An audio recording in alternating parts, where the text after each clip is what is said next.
Here we go. And great. Hello, everyone. Thank you for signing in this evening. My name is Talia K. Brass. I'm a graduate student focusing on bioarchaeology in California. And this is the SFSU Anthropology Student Association webinar series, where we bring together scholars, activists, and experts to discuss issues that are important to us all. So thank you first to Dr. Meredith Rafe-Schneider, our club advisor, assistant professor of anthropology, and an historical archaeologist focusing on healthcare in colonial and post-colonial contexts. Today, I'm very excited to present the third webinar in our series entitled Anthropology in US Policy. I'll start with a few housekeeping items. First, this program's being recorded and will be posted on the San Francisco State University ASA YouTube channel. You can find our first two webinars and other media produced by the Anthropology department there. The link will be posted in the chat, along with more links about today's speakers. We are extremely pleased to listen to Kanyon, CoyoteWoman, Sayers-Roods first. Next will be Alex DeGeorgey, and our third speaker is Dr. Ariela Zycherman. Post your questions and comments in the chat, and the speakers will answer questions at the end of all the presentations. You can raise your hand and unmute yourself, or I will be glad to read your words out loud to the group. So the goal of the Anthropology Student Association here at San Francisco State is to listen, challenge, and disseminate knowledge from witnesses, scholars, and individuals who make an impact. As the next generation of American trained anthropologists, it is our mission to incorporate lessons of our recent past with voices of the present. This year, during the unusual circumstances of being separated physically, we have the unique chance to gather virtually. Luckily, this allows people from different locations with varying life commitments to have a voice in our conversation. Today, we gather to shed light on how our predecessors and mentors mediate between research and public policy. How might anthropologists inform contemporary policymakers about the changing ecological, cultural, economic, and health needs of people? Our discipline aims for accountability, collaboration, and a fine-grained understanding of context. So we ask, here's what we're asking, you guys. How are anthropologists involved in informing US government policy? What measures can anthropologists take to shine a light on patterns of human experience and help each other heal after trauma? And what changes to Indigenous rights might we expect with the new Biden-Harris administration? Does that sort of clear it up a bit? But please speak to what you have, what you know here. All right, and first, do we have any other questions before we get started? Comments? Great. Okay, first, Kanyon Sayers-Roods is a Costanoan, Ohlone, Mutsun, and Chumash, California native woman. She also goes by her given native name, CoyoteWoman. She is a multimedia artist, poet, published author, activist, student, and educator. The daughter of Anne Marie Sayers, she was born and raised in her family's trust land, Indian Kanyon, which is currently the only federally recognized Indian country along central coastal California. She is a native monitor and cultural representative for the Indian Kanyon Mutsun Band of Costanoan Ohlone people. Kanyon's art has been featured at the DeYoung Museum, the SOMArts Gallery, Gathering Tribes, Snag Magazine, and numerous powwows and Indigenous gatherings. She is a graduate of the Art Institute of California in Sunnyvale, with additional degrees in both web design and interactive media.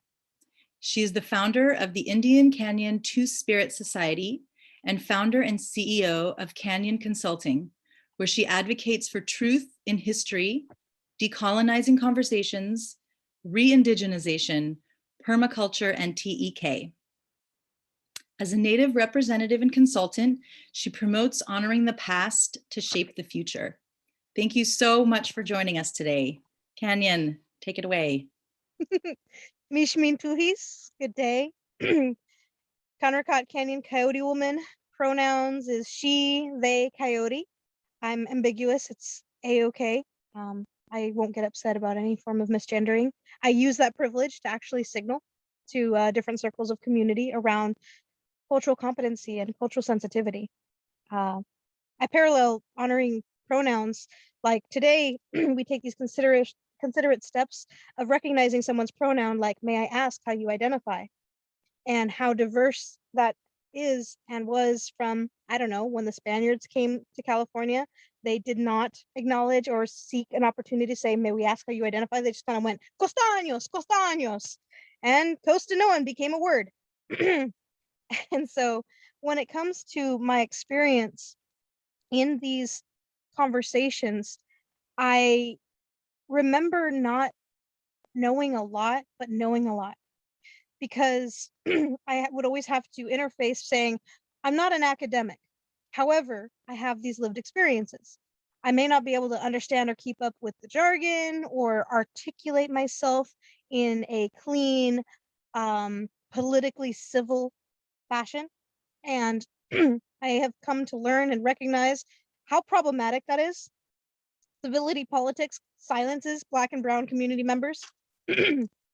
And so I remember having the chance when I participated in the Society for California Archaeology, archaeological conference, archaeology.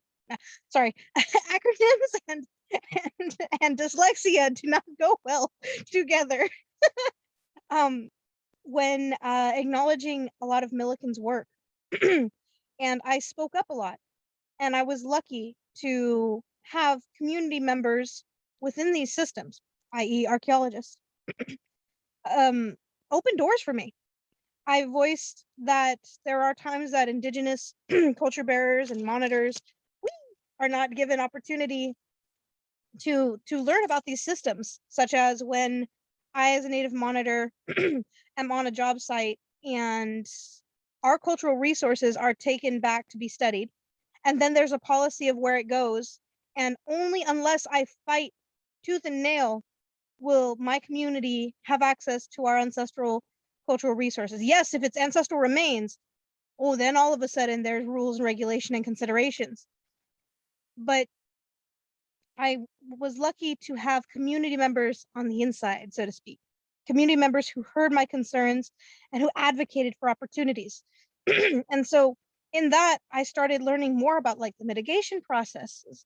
And I'm now happy about, I'm gonna mess up SB and AB, I am sorry, but 168 and 35 or 38 or something, these new regulations where Indigenous communities are brought in earlier in the process. For the longest time in my youth and up entering a more professional position when it comes to cultural monitoring and navigating conversations around cultural resources, I have come to learn about ways tribes can advocate for opportunities. I'll use Far Western Anthropological Group as a reference. With a lot of their mitigation procedures, the Native community can voice what they need or what they want, i.e. a botanical survey that prioritizes cultural resources and cultural knowledge. It takes the Native tribe to say, this is what we want or need, but it also takes the community members who are in the position to help translate and articulate that need. And usually it's the community members who have done due diligence in honoring truth and history and showing up empathetically and compassionately and recognizing the struggle. Now, I have run into archaeologists who are dead set on the Bering Strait theory, who are dead set on their Western academic knowledge that steers them and directs them and puts them in a position of entitlement of what they know is correct and the only truth. And it lacks empathy and accountability to diverse perspectives and different lived experiences. And that behavior can be sometimes problematic in these fields. However, I recognize how lucky I am to be a millennial in the 21st century in this environment, because my mother has been fighting to protect sacred sites and ancestral remains in our community for many years. And early on in this field and in this study, in this realm, or in this whatever this circle of community is now, sorry, don't have the words for it at this moment in time, how an archaeologist really wants to study and find a bunch of data and possibly dig into, attempt to unearth more. And we have construction workers who are focusing on the project and navigating the needs of their client and the project management with their focal points. And then we have Indigenous community members who majority of the time just want to not disrupt or unearth any cultural resources and let it be. Like, yes, potentially study or learn more, because I've learned a ton about seeds and animal bones, how like salmon otoliths will tell us about climate change. I get excited about that kind of data collection. However, to this day, I get so frustrated that these institutions like these colleges are allowed to hold our ancestors and not rematriate them back into the earth, because my mother believes that when an individual is unearthed, the spirit of that individual is wandering, and they are wandering until they are ceremonially reinterred. And it's painful to know, like, about UC Berkeley. It's painful to know that there's 3,000 human remains. Oh no, my temperature is heating up. I might have to switch devices. Um, and so when it comes to protecting cultural resources and ancestral remains, it's painful that I, as a representative of a state recognized, not federally recognized group, have no say at all about that process. And it's painful that there are students, brand new students, are allowed to study and have access to these ancestors. And inside some of the documentation, it validates potential desecration and degradation and destructive analysis for their studies. And to this day, there are people in these schools where they have access to private reports, different anthropological conversations, and academic reporting and documents, words. I don't even have access to them to even tell you what they are, because they are limited to anyone only in that scholarly field. So here it is that a foreign entity, just like our foreign government, has the right to set the rules and set the parameters. And if we don't meet that criterion, we're just SOL. And it's painful because, like, I'll use UC Berkeley again. I'm not trying to pick on them, but I just happen to have these data points. What's his name? David Smith. David Smith of the Kashaya Pomo Band. His family danced and they recorded them, and there are VHS tapes that are still in some storage arena, and he is one of the last living descendants of this media that was created. So it's his community's intellectual property rights, and the UC system says, no, this is ours because we recorded it and it's in our possession. And they won't even give him his family dances that they recorded, that they were given permission to record. So when it comes to some of these interactions, I really want people to understand healthy agreements and understandings that, yes, as Indigenous peoples offer their knowledge and offer opportunity, that it needs to be a reciprocal relationship, and it needs to be considerate that over time we can revoke consent. It's not just once all of a sudden we say, yes, you can photograph us, doesn't mean every single time, every single day, every single moment going forward. It's contextual, it's in that moment. And it's just, we need to bridge our communities. We need to come together in community and set these standards and set these boundaries, because it just like parallel to, I don't know, let's say like grant writing. Someone has to pitch a proposal and they say, hi, yeah, we intend on working with the Native people. And at the end of this grant, they're going to offer a dance and a song and some other guaranteed occurrence interfacing with the public. And then the community says, well, who are these people, or how do you know that they're going to do that? They're like, oh, we're going to meet them and talk to them. It's like you're making this promise ahead of time, and you're guaranteeing an outcome that you haven't even established a consensual dynamic between you two to even know if that potential is respectful or even something that's necessary. And it's because it's this Western modality of thinking and business as usual and procedures that is so painfully problematic. I understand why or how these things came about and why and how they are useful, but they are not the only way to navigate these systems. They are not the only way to engage in these interactions. And so I love talking about this topic, and I tend to operate with storytelling elements bouncing around here and there. And majority of the time, I learn a lot when I'm on job sites with other archaeologists and other cultural monitors and people who have a sense of knowledge of recognizing and interfacing with cultural resources.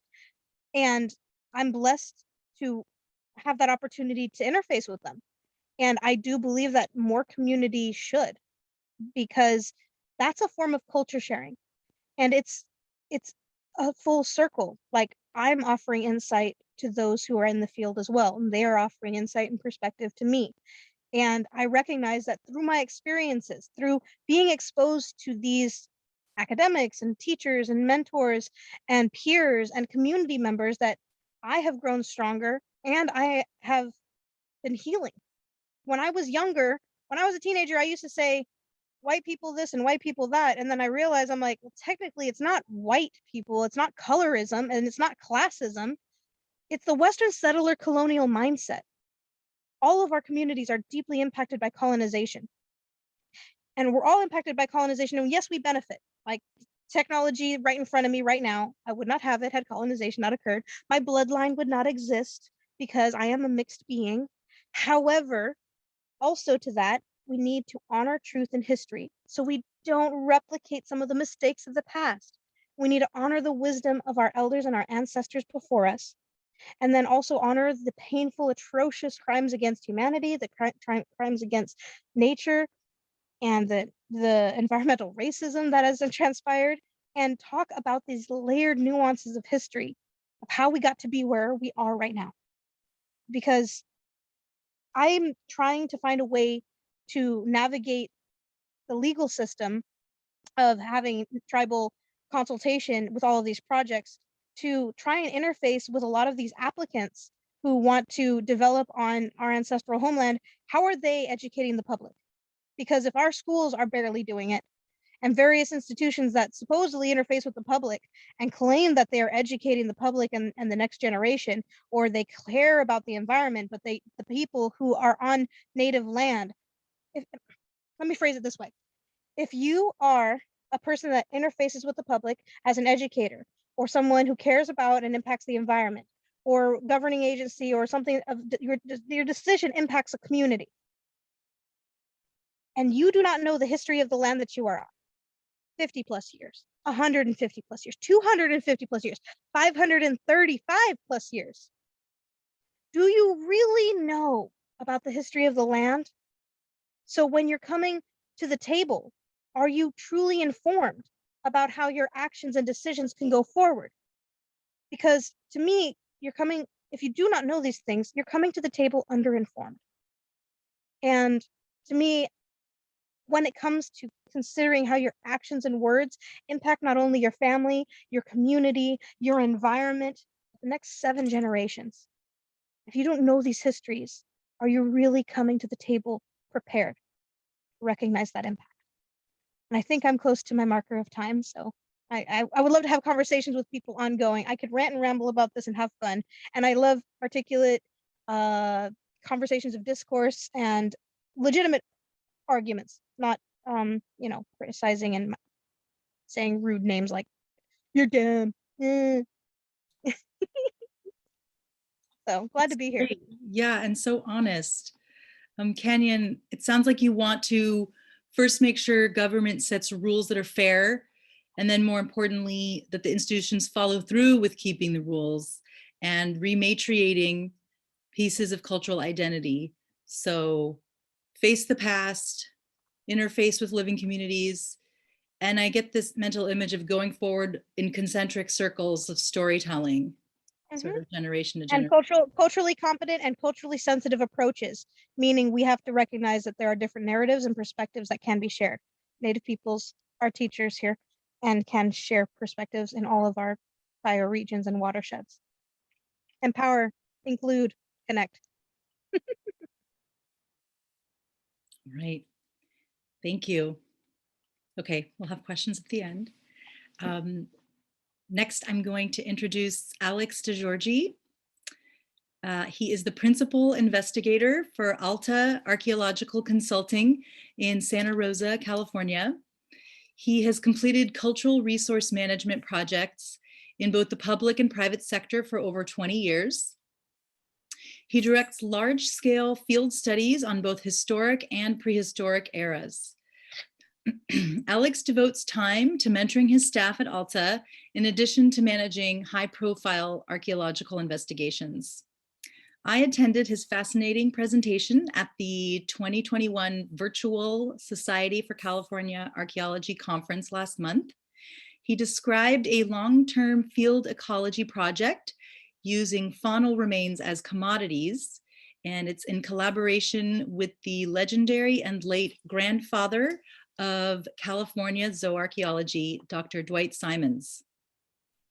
Alex and his partner archaeologist Risa DeGeorgey started a nonprofit organization, the Alta Heritage Foundation, to provide support for wildfire disaster victims.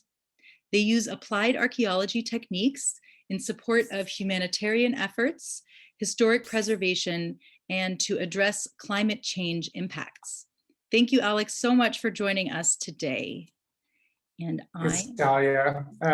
I do want to say to Kanyon that I really appreciated your talk, and I completely agree with what you're saying, that you know, we need to be collaborating, Indian country and archaeologists, more for these better outcomes. And you know, I really connected with a lot of the things you said, and fully agree. So thank you for saying that stuff, and thanks for having me talk today. I thought maybe I would give a little introduction to our company, and then maybe talk about the nonprofit, and focus the discussion on the regulatory framework that provides us as archaeologists working in CRM, cultural resource management, jobs. In true archaeology spirit, I've put together a PowerPoint, which I thought maybe Talia, you've queuing that up for me. Thanks. So this opening slide is first I'm going to talk about our business.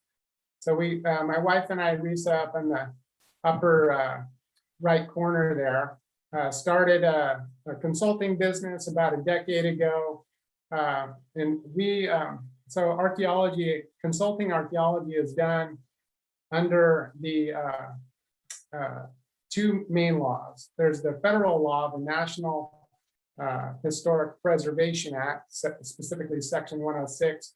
That was enacted in 1966, and it provides protections for archaeological resources, historic resources, and the built environment.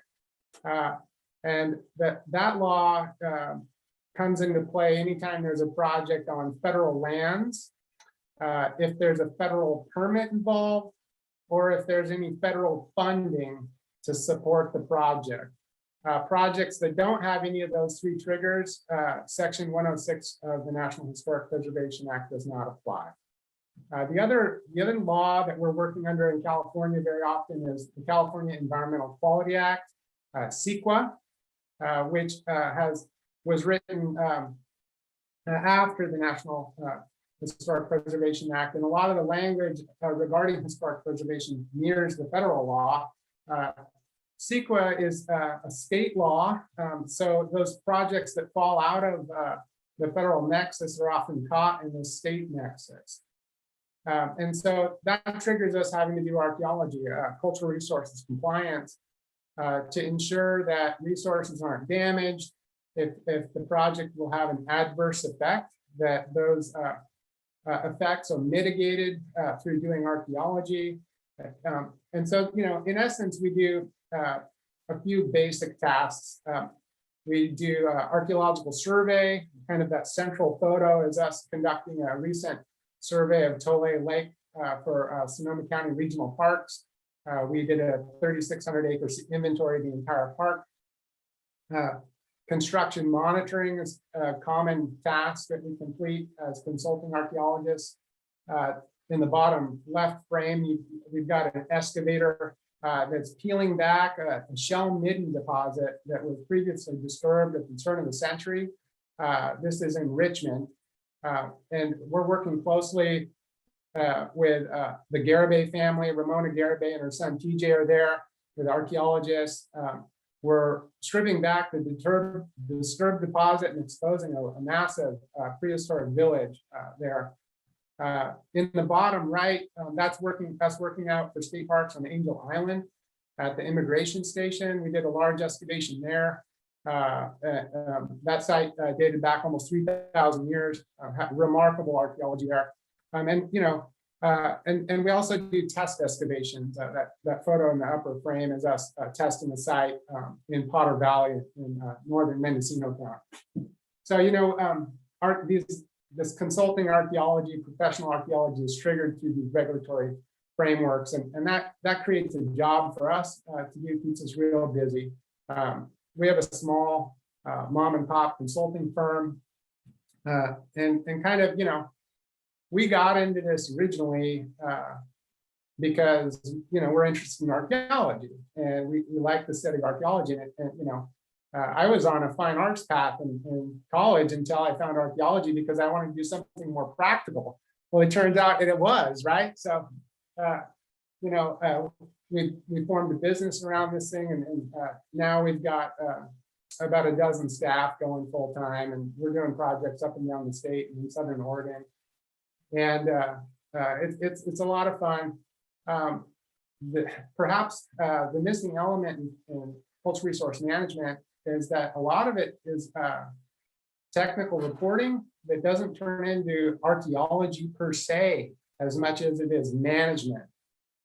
Some firms do a great job of using consulting archaeology as a springboard to actually do science and archaeology, right? Some of these consulting projects will hand you $500,000 to excavate a site, and boy, getting a $500,000 grant through NSF for academic research is hard to come by, but that's happening fairly often in the consulting framework.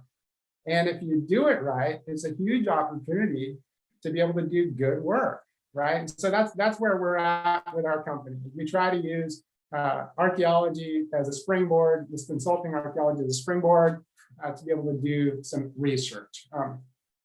Could you forward to the next slide, please, Talia? So this is a project we just completed on the Slater fire up near Happy Camp. We're doing a lot of fire archaeology these days. The Slater fire burned 157,000 acres. Last year, 4.5 million acres of California went up in smoke. We're heading into one of the worst drought years on record this year. So we came out after the fire and inventoried 57 miles of transmission lines to help rebuild the electrical grid for Northern California and Southern Oregon. All this was done in a disaster response setting.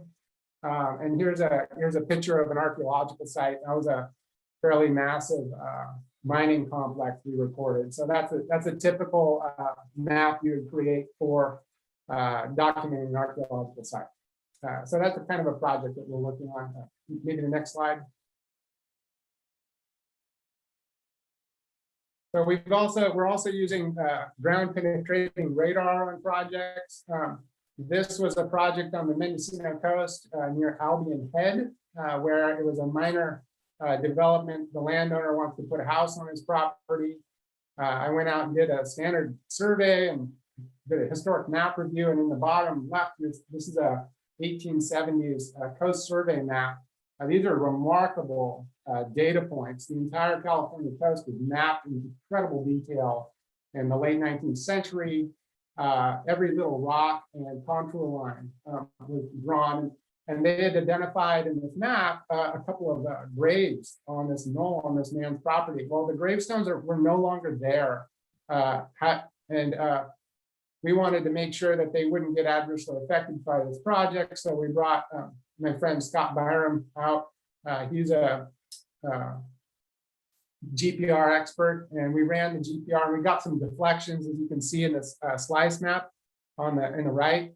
Those kind of U-shaped things, that's when the ground penetrating radar shoots into the ground, and if it hits an object that's dense, it makes this kind of like U-shaped thing because it's hard. So we were mapping these hard objects, and lo and behold, we found one of the headstones. That's a carved, the base of the headstone. So the way that works is they carve out a block and put a slot in it, and then they slide the granite headstone into it. And what you're seeing there is actually molten lead that they used to affix the headstone in. So we redefined the cemetery there, and this is, of course, a cultural resource management project. Scott and I are developing this into a small paper to present our results and the utility of ground penetrating radar as a remote sensing technique. Next slide.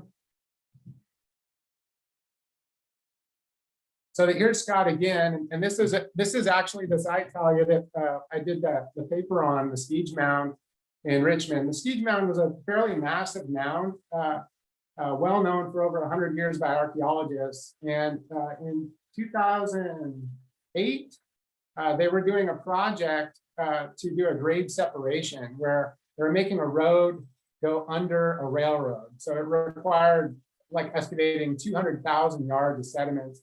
And there's this massive shell mound within the right-of-way. And this was a project, speaking of the regulatory framework, major road construction project. There's no federal permit. It's not on federal lands. There's no federal funding. So Section 106 of the National Historic Preservation Act does not apply. California Environmental Quality Act also does not apply because there's statutory exemptions that were written into that law. These are line items that stakeholders put into the law as it was being passed, right? So these are riders. So the railroad got involved and said, well, we don't want to have to deal with CEQA. So they put a line item in there. Gas line people put line items in there. Real estate people put line items in there. It all made these specific undertakings exempt from CEQA. So this project didn't have a federal regulatory nexus, didn't have a state regulatory nexus. The only thing that caught this from having no protections under the law was the city of Richmond has an ordinance that protects archaeological resources. And my job as an archaeologist, because I care about the resource, I was like, well, listen, the minimum you have to do by law is X. And they took the bait, right? And so we got to do a really cool study here. Scott is lining out a massive grid before we start a mass excavation. We ended up spending about 10 months out there digging. Huge archaeological site. And you're seeing a slice map of the intact and the actual stratigraphy of this shell mound before we dug it. Just fascinating. But I just want to emphasize this site because it was one that almost fell through the cracks of having no regulatory protection. But we were able still to do, working with the tribe to do great archaeology out there. Next slide, please.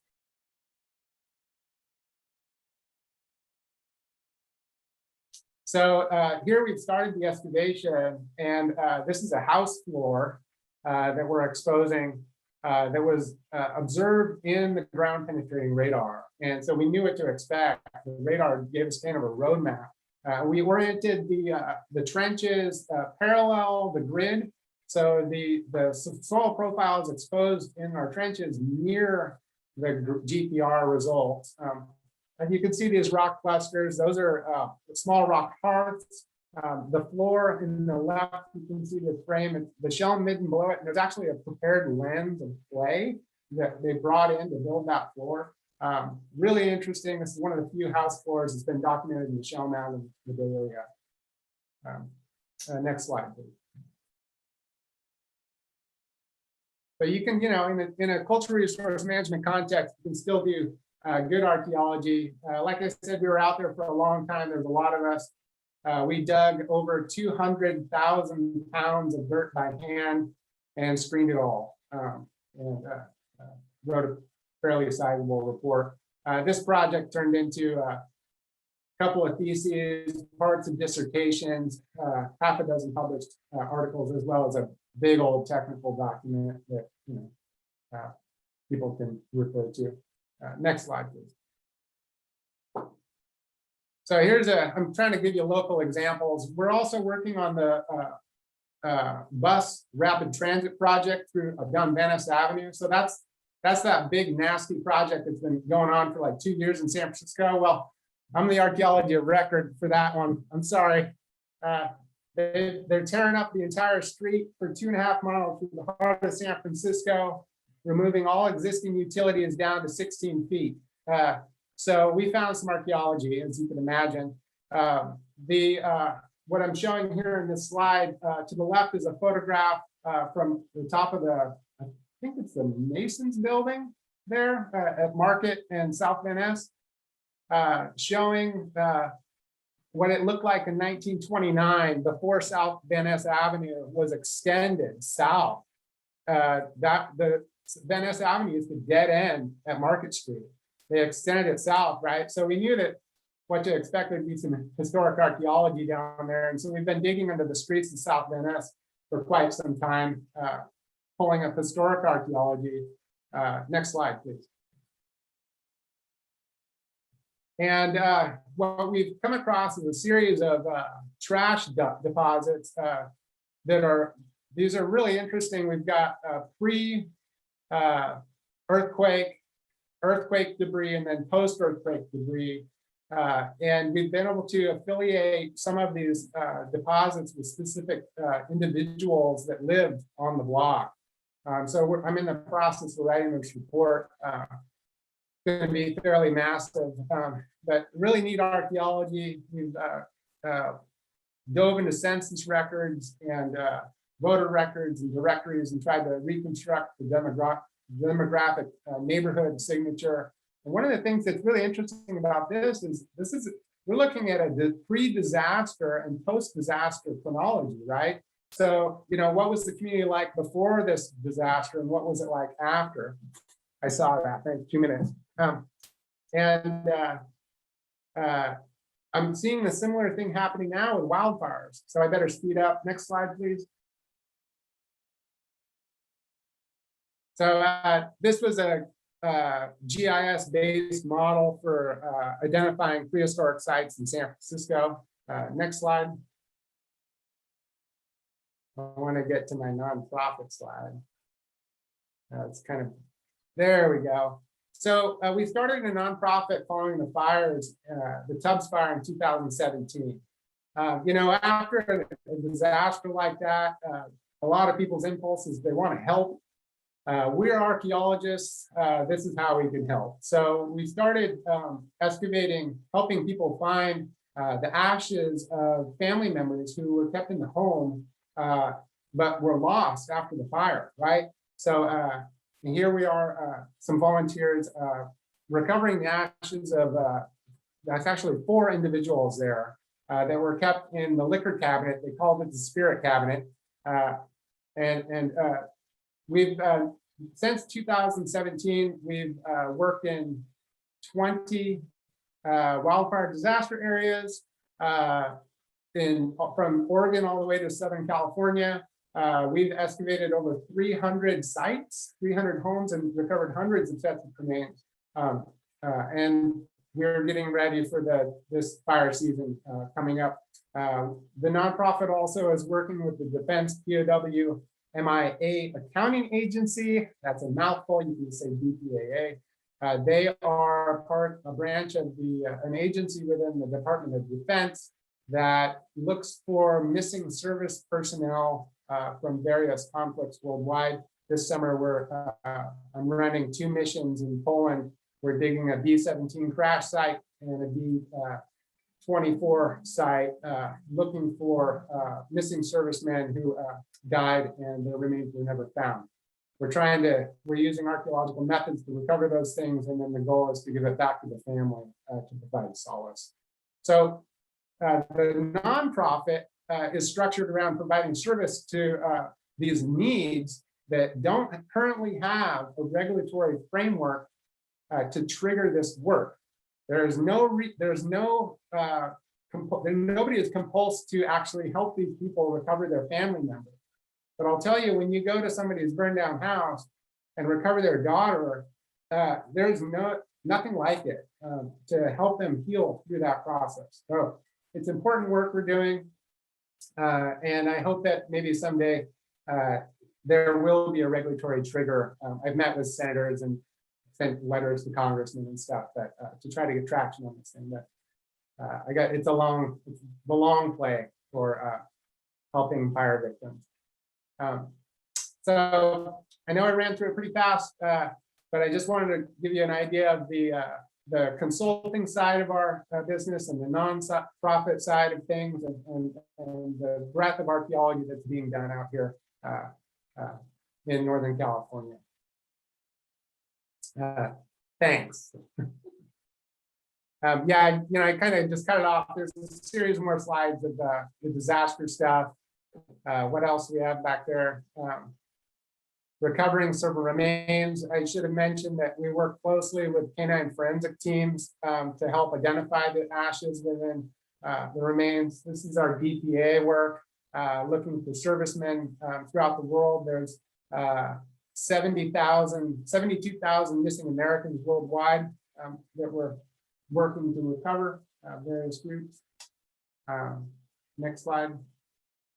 This is a project from 2019. Again, I brought GPR over to Poland and we brought Chico State University folks. I flew half a dozen students over there for 3 weeks of excavation in an ag field in Poland. Found a lot of stuff.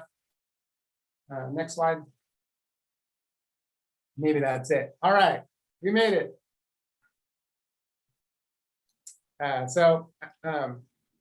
Perhaps I had too many slides.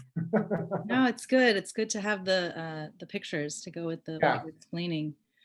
So thank you, Alex. It sounds like, whoever writes the law, whichever stakeholders can get their interests sort of codified, has the power over, and again, there's these loops and layers of lawmaking entities, right? City, state, federal, to protect and even study these cultural resources that you're pulling out of the ground there.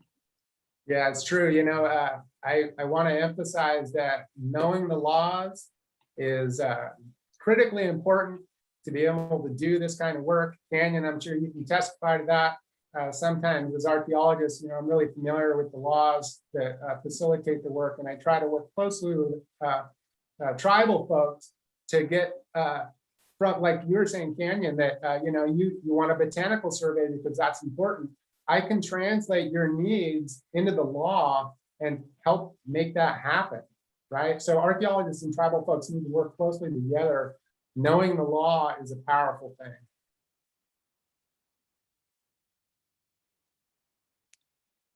All right, what did I do with this? Oh, there, okay. Great, I'm sure we have lots of questions, but next up is Dr. Ariela Zycherman. Dr. Zycherman is a social scientist and program manager at the Climate Program Office of the National Oceanic and Atmospheric Administration, formerly known as NOAA. Currently known as NOAA. She manages projects of RISA, the Regional Integrated Sciences and Assessments Network, which is the government agency branch that supports the development of knowledge, expertise, and abilities of decision makers to plan and prepare for climate variability and change. Before taking on her current position at the government NOAA office, Ariela was an American Association for the Advancement of Science Fellow at NSF, the National Science Foundation, and she also was a national program leader at the USDA's National Institute of Food and Agriculture. She has a PhD in applied anthropology from Columbia University. Her research took her to Belize, and she looked at the intersections between food, environment, politics, and economy. She's interested in the ways environmental engineering and the social sciences can be intertwined to make research on these resources accessible, meaningful, and comprehensive. We are very grateful you made the time to join us today, Dr. Zycherman. Thank you. Thanks, Talia. I need to share my screen. Can I just do that? Do you mind? Yeah, it should be ready to go.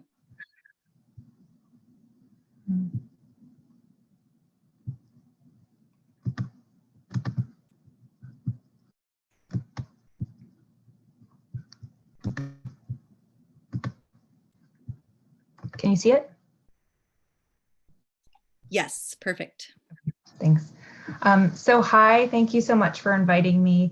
Like Talia said, my name is Ariela Zycherman, and I'm a social scientist and program manager in the climate program office at NOAA. I do have to say before I begin that I'm talking on my own accord, not for the federal government. All opinions are my own and don't reflect those of the federal government. And today I was just going to talk to you a little bit about my experience being an environmental anthropologist in the federal science policy sphere. And I'll explain what that is in a minute, but I thought I would start by talking a little bit about my own research and what brought me to science policy, and how when I science policy, I was able to translate anthropology into something else, and then give a little bit of insight into some of the executive orders that have come out of the Biden administration and what we can see might be opportunities for anthropologists moving forward to engage in this kind of work. Ariela, we don't see your face. Do you want to have your screen off? Just to point that out. I wasn't able to share my tab, only my whole window, so I don't know how to. Sorry. I don't know how to go back for that. It's a beautiful presentation though. Go ahead. Okay. So my research has always looked at this one fundamental question: how do social, environmental, and economic policies and processes conflate to affect household food security? And I settled on the word conflate instead of direct or indirect impacts, because I was really interested in the mix of things that happen at the same time, the different pathways that policies take, the different sectors that are functioning, and the ways they kind of all get filtered through both cultural processes, but also social structures, and how those two things formulate something else. And food security has always been interesting to me, and I haven't really looked at it through a nutritional or biological lens, but rather thinking about food security as a cultural measure of cultural well-being, of the ability to find yourself in how you hold your household and how you relate to other people.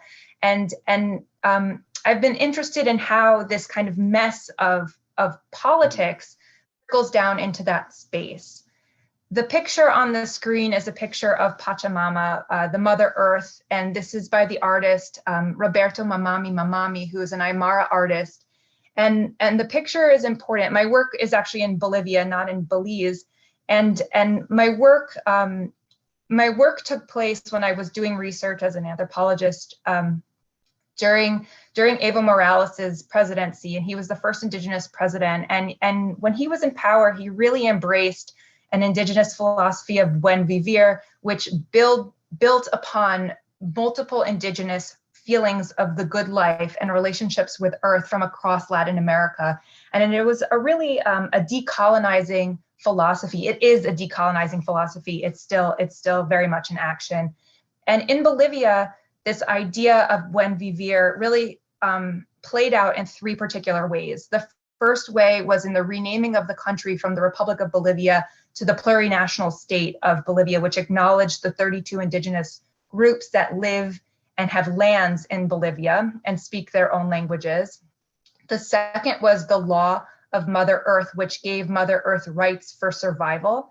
And then the third was sort of a framework. It didn't really trickle into particular laws, rather it trickled into particular policies where natural resources were owned by everyone and couldn't be owned by an individual or a corporation. And so I was really interested in how these sort of indigenous policies rose to the top of a large nation state and then trickled down back into some of the smaller indigenous populations that have historically not only been disenfranchised from colonial Bolivia, but also disenfranchised from relationships with the larger, more powerful indigenous groups in the country.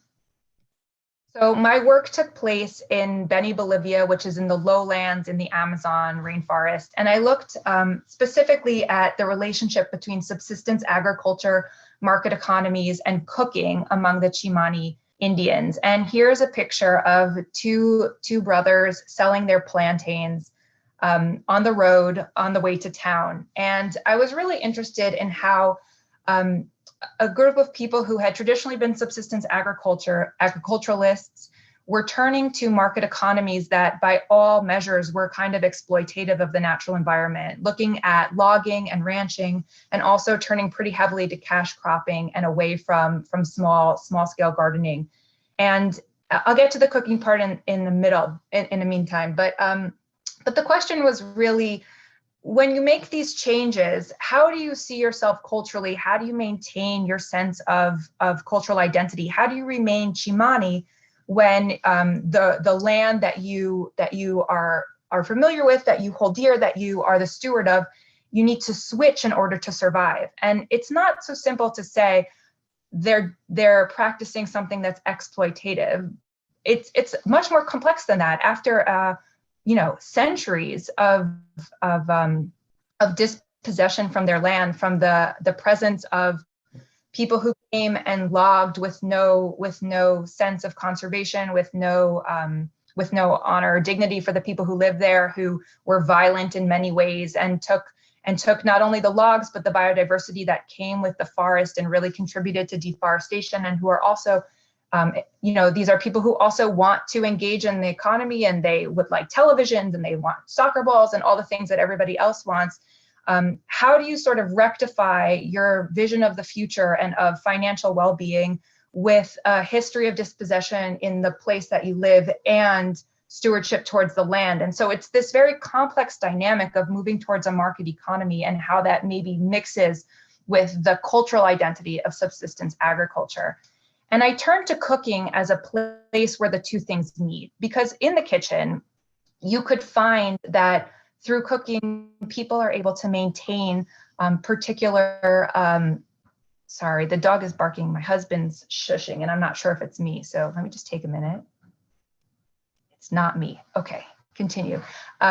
So in the kitchen, you see not only the change in ingredients, but you see the way people make choices of how to maintain regularity or maintain particular traditions that keep them grounded in a sense of self. So one thing I saw was that even though the foods that they were cooking might have been, the ingredients might be replaced for commodity foods, the practice of cooking, the way they would create a recipe, the idea of how to cook was the same. So even though you changed the ingredients, the way you cooked allowed you to share foods in the same way. It allowed you to maintain gender roles in the same way. It allowed you to be part of a community in the same way. And in those senses, you could change some of the ways you created a livelihood and you engage with these new policies that sort of opened up a sense of whose natural resources are they and how could you benefit from them. In many ways, that was economically. But also allow you to stay Chimani. And one of the most interesting things that I was, witness to was the way Chimani really thought about logging and cattle ranching as a decolonizing activity, that after years of having other people take their land, appropriate their land, make use of their land, financially benefit from their land, they could do those same activities and they would be the ones to benefit them. And so in some ways they continued to, engage with the land, honor the land, be part of the land, but in a new way. And so that was just a really interesting way of shifting what it means to be Indigenous in this space. The last thing I would say is that, it's even more complicated because the act of doing those two activities also contributes to more climate instability globally, but they continue to experience pretty significant climate impacts of extreme rains and temperature fluctuations in seasons that weren't there before. And so these have really impacted how they are able to do subsistence agriculture. And so it's sort of a circular motion of contributing to continued reliance on the market. And so it becomes even more critical that you find ways in this very tenuous situation to continue finding ways to be Chimani, to maintain that sense of identity. And that's one of the things that cooking was able to do. But after I finished my research and I did my postdoc, I started to think about the diffuse nature of policy, and couldn't it be interesting if we brought back this complexity of how it's experienced at a local level, how it interacts, and what if you brought that back to the policymakers? Could you make more, could you develop more culturally sensitive or culturally aware or policies that were more flexible so that people could really interact with them in a way that they would benefit from them, that they would, that they could really make the most of them, and maybe in the way that they were even intended to be used. And so that's why I found myself in a different space other than academia, and I went into something that I'm going to call science policy. So what is science policy? I've been told many times, if you can't explain it to a 6-year-old, you can't explain it at all. But in honesty, I have a hard time explaining this to a 6-year-old. It is complex in all the ways because there's so many ways you could be doing science policy. So on the legislative side, and talking to my archaeological colleagues who have gone before me, that has to do with making the law. And one way that science and policy interact is through communication, being excited about the science, being excited about what its implications are, and using that to educate lawmakers on how that could influence those policies. That's maybe on the legislative side. On the executive branch side, where I find myself, I think there's two major spaces for science policy. The first is science that leads to policy. So doing research that leads to a policy that could be work in the EPA on emissions or on water quality, and that leads to a regulatory framework, something like that. And we see that all over the government, not just in the environmental branches. It could also mean, and this is where I find myself, is doing policies for science. So finding ways to use your knowledge of community or of how science works or anything like that in order to form policies that help fund science. And this really applies to those federal agencies that give out money. So the National Science Foundation, which competes grants across disciplines. It applies to the USDA's National Institute of Food and Agriculture that funds agricultural and food science. And now the National Institutes of Health fund health science. And now I'm at NOAA in the Office of Research. It's the line where we fund climate science, weather science, and similar topics. So I am in NOAA's Regional Integrated Sciences and Assessments program. It's in the Division of Climate and Societal Interactions, which is the sort of social science arm of the climate program office. We have a separate arm which focuses on observations and modeling, and they're more the physical climate science. And the goal of the program is to expand regional capacity to adapt to climate change. And what we do is we fund regional teams to build relationships at the local decision-making level.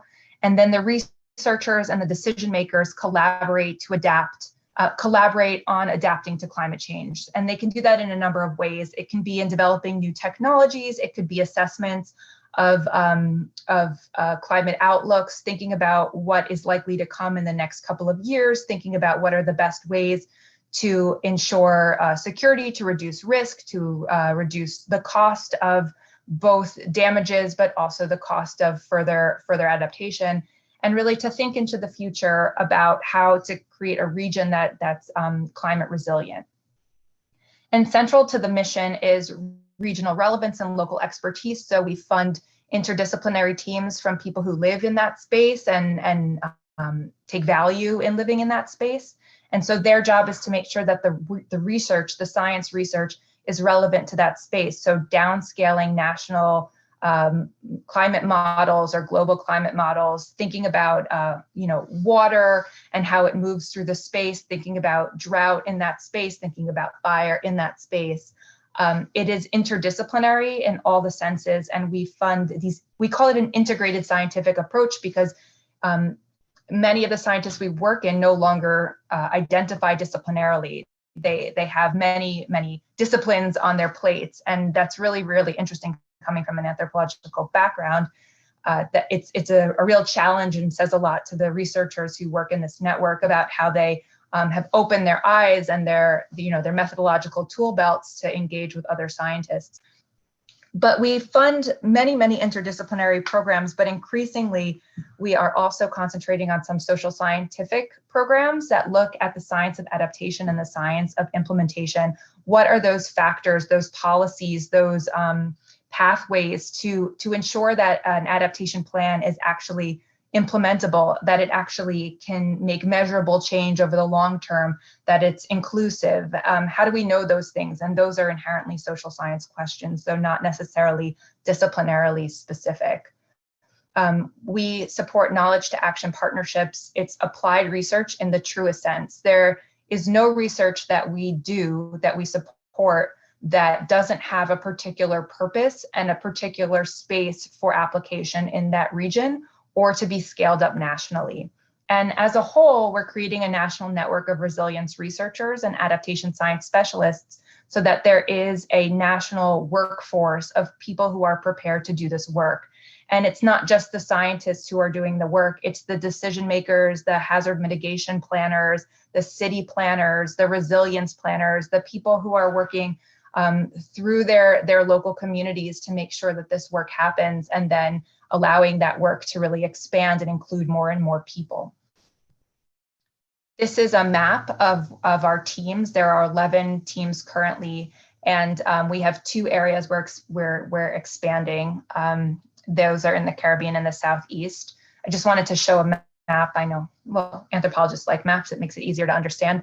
And there are a lot of gaps which really reflect the past, well, not just the past administration, the past many administrations that have not had the ability to really adequately invest in climate science or climate adaptation work. So hopefully that's going to change in this administration. That's our hope, at least. So what does an anthropologist do in this job? Well, let me take a step back before I get there. So like I said, I really find myself in a policies for science space, but I use anthropology almost daily in many different ways. And so I'm going to talk about 2 specific ways that I use it. One is taking what I'll call my anthropological sensibilities, the things that I know about communities, the things I know about engagement, the things that I know about power, the things that I know about inequality, and I apply them to how we think about how we fund science.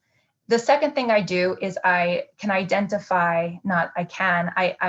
identify gaps in knowledge, and I take part not only in the research to fill those gaps, but to find ways for other people, scientists, to fill those gaps as well. And so it's very cool in some ways to be able to see a lot of science from the top and see where those spaces are for innovation and change and transformational work. So here's an example from our Notice of Federal Funding from this year. We are competing 9 of those 11 teams this year. And after describing in our federal funding opportunity, the kind of climate science we're really interested in and the adaptation work we're looking to fund and the changes that we want to see in the adaptation space, then we had more. How do we want you to form your team? Where do we want you to focus? How should you think of your geography and your approaches to do this work? And we wrote 5 points. And the first is that we wanted our teams to consider the vulnerabilities and disproportionate impacts of climate change on economically disadvantaged communities, tribal communities, and minority communities. So thinking about the differences between communities in the impacts of climate change and why does that happen? 2, think about the communities, towns, or neighborhoods under-resourced, underserved by technical, financial, and or human resources to address climate risks and vulnerabilities. So this means not only those that are rich enough, look for those that are not necessarily rich enough to do this work on their own, that don't have the the private sector invested, but also to think about reasons why some places are under-resourced. Are they too small to get FEMA funding, for example? Are they, are education levels poor enough that they don't really know how to apply for federal funding? So thinking about places that don't normally have access to federal funds. The roles of researchers and practitioners in carrying out work in ways that acknowledge the existing legacies of social and environmental inequities. So thinking about the power dynamics between those researchers and practitioners, and where there's a power dynamic that has led to more social and environmental inequities. The representation of regional diversity in team structure, composition, and network. So thinking about who's part of the team, but not just part of the team. How do you lead a team in an inclusive way? How do you think about the composition of your partners? How do you make sure that there's a decision-making structure that includes all kinds of relevant parties? And then the team contributions to a diverse next generation climate adaptation workforce. So thinking about not just where we are now, but where we can be in the future, and how that future will include a diverse set of workforce participants who represent the multicolors of the United States and across all states and territories. So this, it's not created by me alone. It's created with my team. Many of we're all social scientists of different flavors.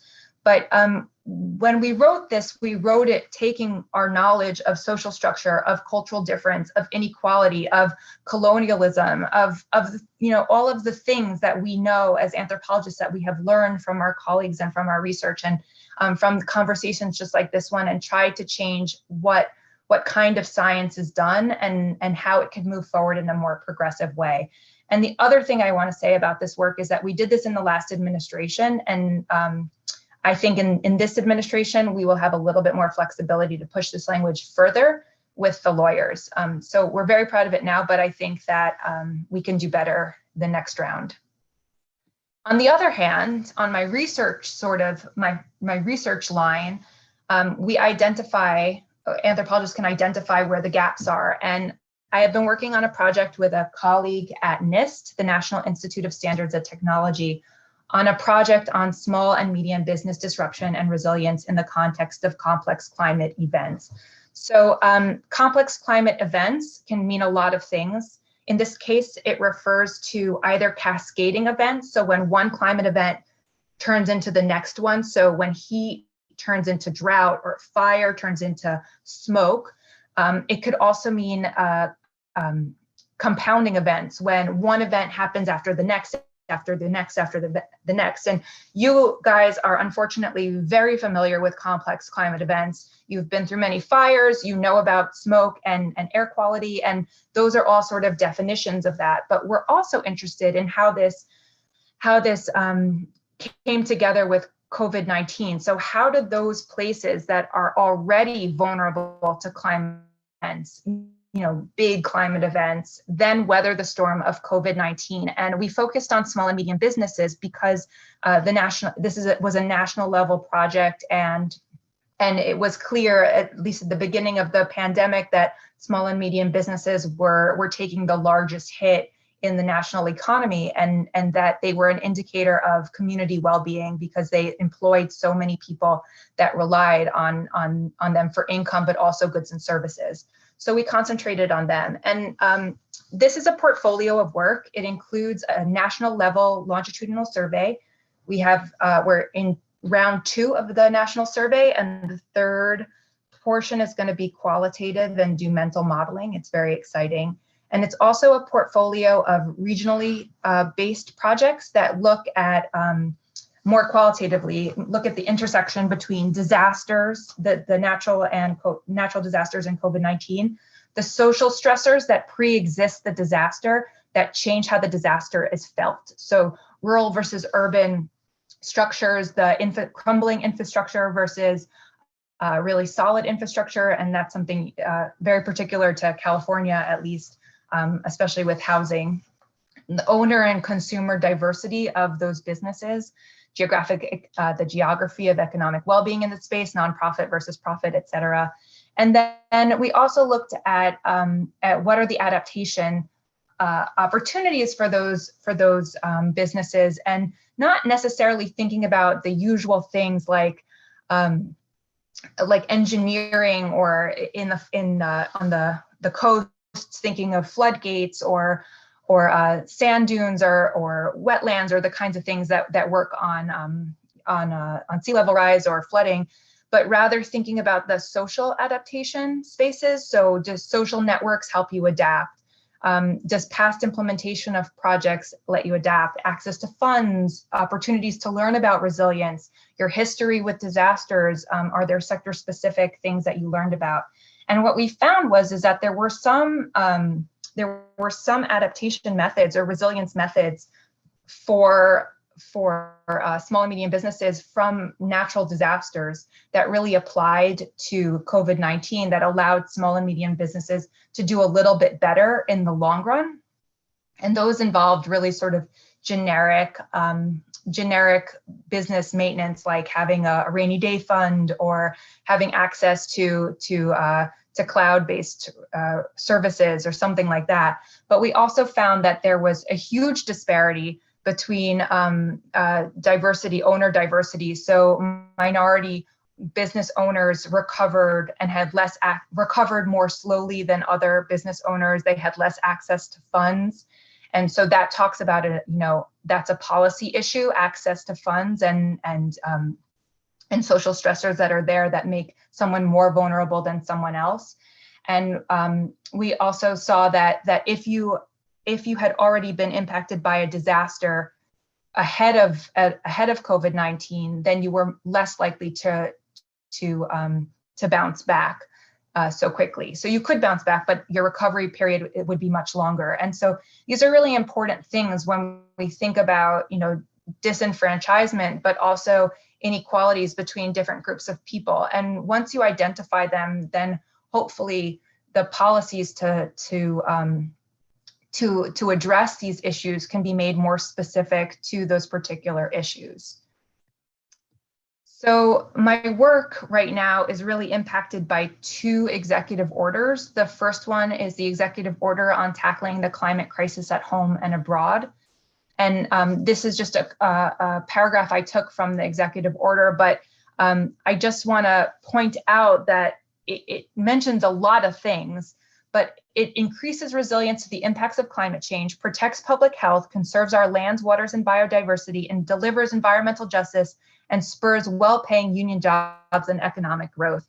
And then it goes on, it basically talks about clean energy and in some ways decarbonization. And so, this is a pretty all-encompassing approach to tackling the climate crisis, both looking at adaptation, but also mitigation and a little bit of sequestration. And but I really want to talk about the environmental justice part in just a second. So let's hold that, and I'll go over to the next executive order on advancing racial equity and support for underserved communities through the federal government. And so this executive order says that the president wants us to advance equity, which requires a systematic approach to embedding fairness in decision-making processes. Executive departments and agencies must recognize and work to redress inequities in their policies and programs that serve as barriers to equal opportunities. So thinking about both climate justice and equity and climate equity leads us to ask, what's the role of anthropologists in this work? So just in case you're not familiar with these, I found this cartoon, equity. I'll start with justice. Justice is fixing the system so that you can offer equal access, both in tools and opportunities. And for climate, it's making sure that nobody is more impacted than anybody else for climate, that everyone has access to the same sort of adaptation and resilience opportunities in order to make sure that nobody is more hit than others. And it's well known, it's no secret that Black and Brown communities, poor communities, are hit much harder than others by climate change, not just because they are in places vulnerable to climate change, but because there are histories of not funding the kind of infrastructure that would protect them over the long term. There is not money now to think about adaptation plans or assessments or predictions or anything else for the future to let them plan and make sure that those plans are implementable. So justice would mean making sure those communities are included in that kind of work and are thought about as an equal partner in doing that work.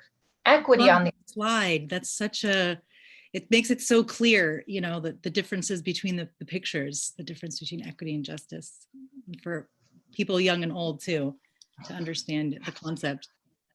I have one slide left, so I'm almost done. If this was also your way of telling me I should be finished. No, I just, it feels a nice slide too.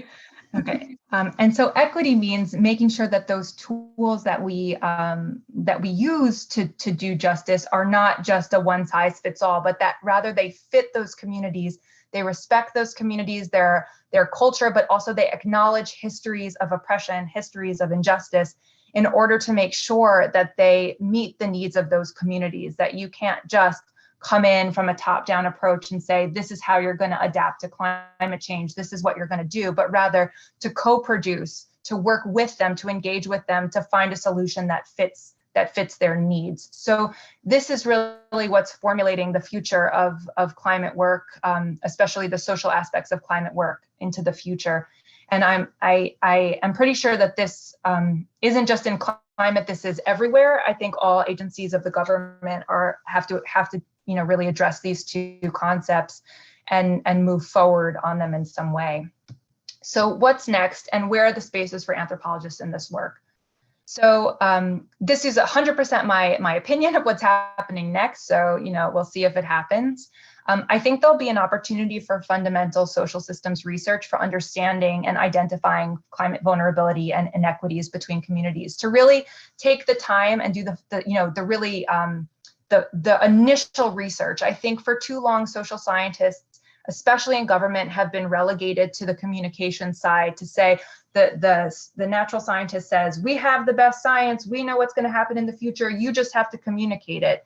But I think that this concentration on vulnerability and inequities is a great place to start talking about why we need to understand what's happening in communities first before we start giving them data and using a deficit model of, if we just told them, then they would do better. That has never really been the case. It's never really worked. The second is that there'll be attention to historical pathways for environmental and climate injustices. I think there will be a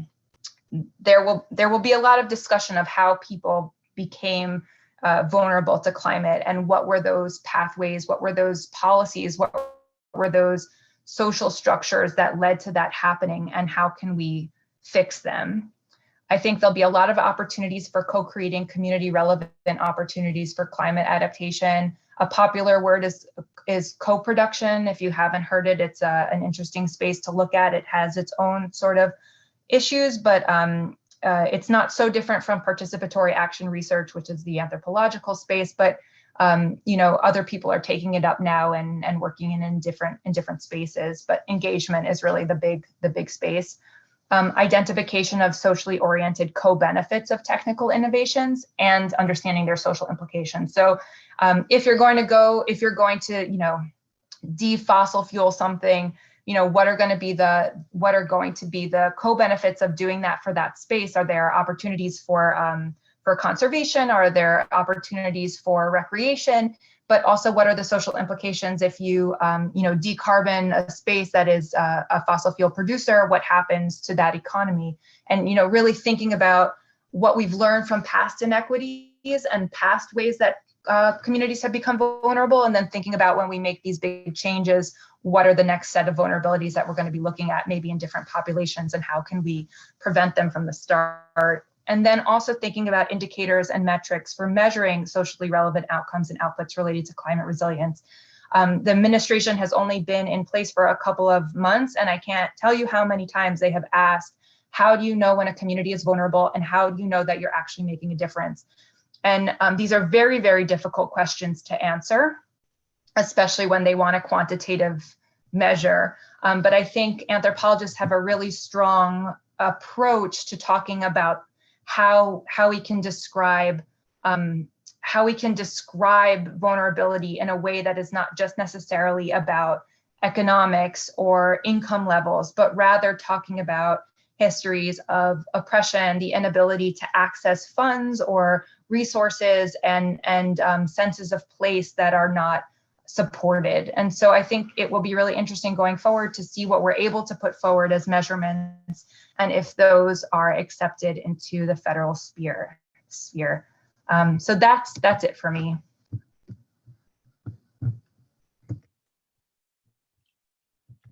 Thank you. Thank you, Dr. Zycherman. That's a lot. And I want to just open the floor right away for questions. Yes, thank you everybody so much for being here. And let's see, anybody want to unmute and go first? I think Alexandria, you had texted me. Yes. First off, thank you, all three of you, for speaking to us on these matters. It's very, I don't know how to put this. It's nice to know that there are things being done. There's progress being made. The first question I have is actually for Kanyon. I think I connected with your talk the most just because I do consider myself an Indigenous Assyrian. However, one of the things that's currently happening in the United States and a little bit in the Middle East is that there is a fight for Assyrians to be recognized as Indigenous to the Middle East. And so I just wanted to ask, what advice do you have for Assyrians who cannot access the homeland to fight for their right for their identity and ultimately fight for the rights of their materials and cultural remains? Woo! I am for the Indigenous fight, because like exactly what I mentioned is like we are all deeply impacted by colonization. And when you think about it, when we honor our ancestors and our ancestors' ancestors, we all have Indigenous lineages from the land that they come from.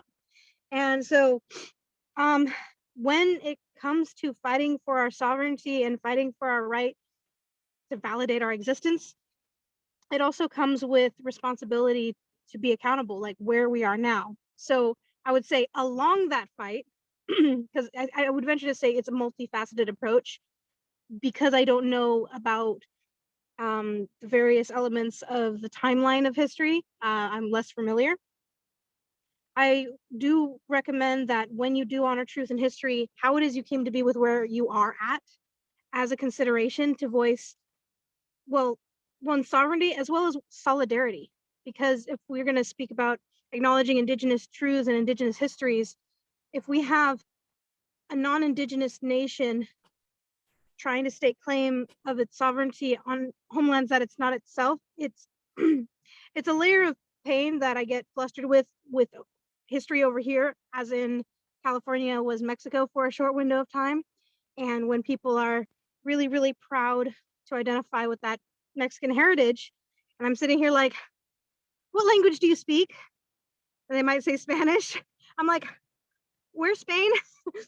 But I try and say like Indigenous cultures and Indigenous peoples have always been here, so to be inclusive. So along that journey, recognizing the Indigenous peoples of the lands that we're on, along, and then continue relationship building, because we can all stand together in that fight. But it means honoring truth and history and clarifying those truths. So when expressing communal sovereignty, it also plays into becoming familiar with what occurrences happen to allow the situation to happen. Because that, similarly to why am I called Ohlone or Costanoan? Well, those words and those names didn't exist pre-1800s. And therefore, all the education system that exists currently, when a teacher has the nerve to tell their students, hi kids, we're going to talk about the Ohlone tribe. And I'm like, breathe. And I try and, there's different ways, approaches, show up compassionately or assertively, aggressively, and it's the multifaceted approach. Sometimes it's being strong in some of the circles, and sometimes it's just like acknowledging when someone misgenders a pronoun. Sometimes a little love and tenderness, like, I'm not going to punch you in the face, but I'm going to say, yes, I'm going to insert correct pronoun and keep saying it in your presence to ensure that you recognize I'm going to do that. And so like the intentionality. So therefore, when we create and build community, we have co-conspirators who are aligned with our values and recognize that. So I hope some of the elements of my journey can be helpful to you, given that I don't know a lot of history in that direction. Definitely appreciate. Thank you. No, that was very useful to understand. I have like 2 more questions, one for Dr. DeGeorgey and then one for Dr. I'm so sorry, Zycherman. Did I say it correctly? Okay. Sorry, Dr. Alex, I'm going to cut in just because we're running short on time, and I want to give everyone a chance to ask a question. But I'm sure both of our other speakers would be more than happy to continue the conversation via email, if that's okay. And thank you for your question.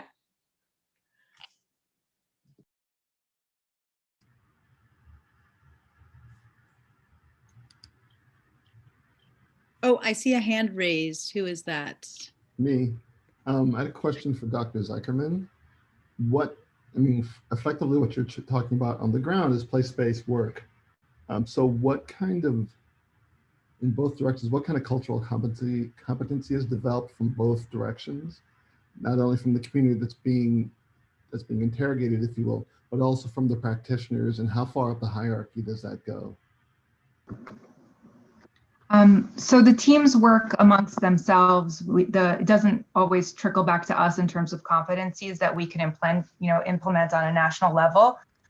But some of the practices can be. So on the social science side, if we find out that there's a certain type of sort of tax base, let's say, that's problematic in one place for spreading wealth around, you might be able to identify that in other places. So it's kind of taking that knowledge and then finding national applicability for it. In the teams that are doing the work, all kinds of knowledge is generated.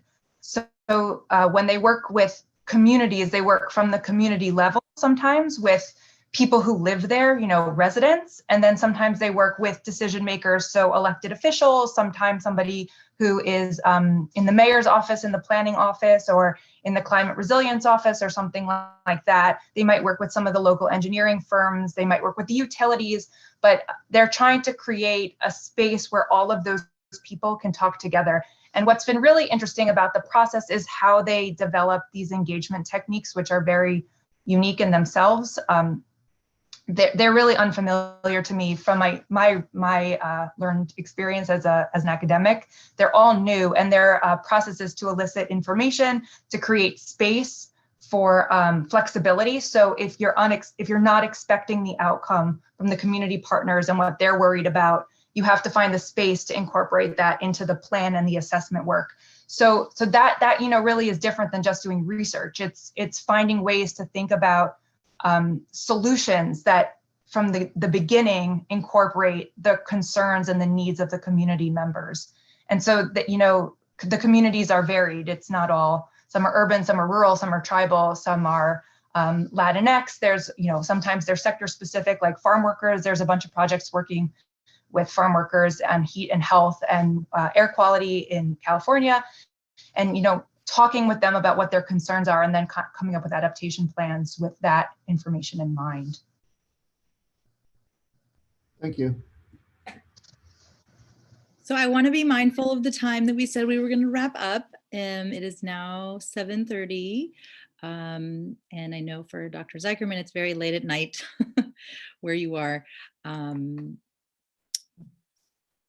I don't know, should we can stay on if people want to keep chatting. If anybody has any other questions, you can put them in the chat, or I just posted our YouTube channel and some links about our speakers today. And we can keep the conversation going there. And we also have an ASA Instagram, so we can continue the conversation through that. Actually, I guess I should put the Instagram there in the chat as well. I do want to semi-close out. An idea is what I'm noticing is a lot of people outside of some of our circles, because it seems to be people with superficial information, they all want to navigate their, I'll call it settler entitlement of having the great idea and being in charge of it. I'm creating a new app that does this. I'm creating a new strategy that does this. And it doesn't seem like they're investing in community to realize or recognize that there are community members that are engaging in some of these decisions of solution building, and that they can partner or parallel or offer funding opportunities like. I happen to hold 2 contracts with 2 Bay Area tribes for the Prop 1 funding for the Bay Area disadvantaged, duck tip earworm, disadvantaged community and tribal involvement in the Integrated Water Resource Management Program. And when all the applicants who are trying to solve problems in an area try and say what they either want or need, they want to build on swamplands, they want to do something, and they don't listen to the community. And then they go, well, we put out a form out there for them to respond to, but it doesn't talk about justice, equity, inclusion, or diversity, because systemic racism and there's just these systems in place.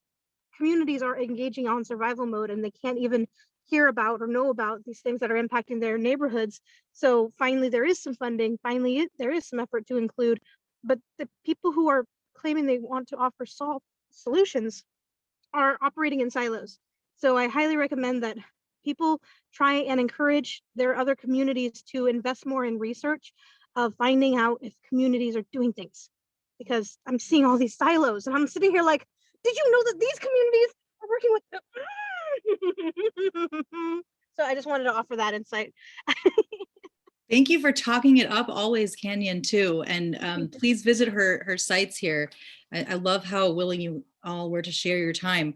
Before we go, there's 2 things that I really wanted to bring up.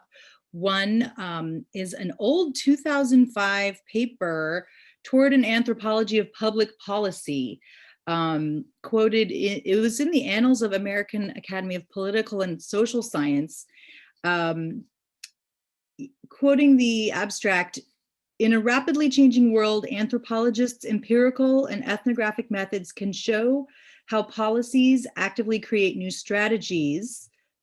categories of individuals to be governed. They also suggest that the long-established frameworks, list of lots of frameworks, not only fail to capture current dynamics in the world, but actually obfuscate the understanding of many policy processes. So I'm not sure of the whole history behind this, but and whether this is what led to a AAA section called the Association for the Anthropology of Policy, which I'll put that website link in here as well. They offer a whole curriculum for teaching anthropology of policy. I just thought that was an interesting thing to come across that's been swimming around for almost 20 years. And then another thing I just have to bring up is the proposal of returning the 85 million acres of US national parks to the federally recognized Native tribes. There's an article just last week in the Atlantic. If anybody wants to speak about that or talk about what would need to happen for this ambitious proposal to be taken seriously, Dr. Zycherman, what kinds of hoops and red tape might we encounter?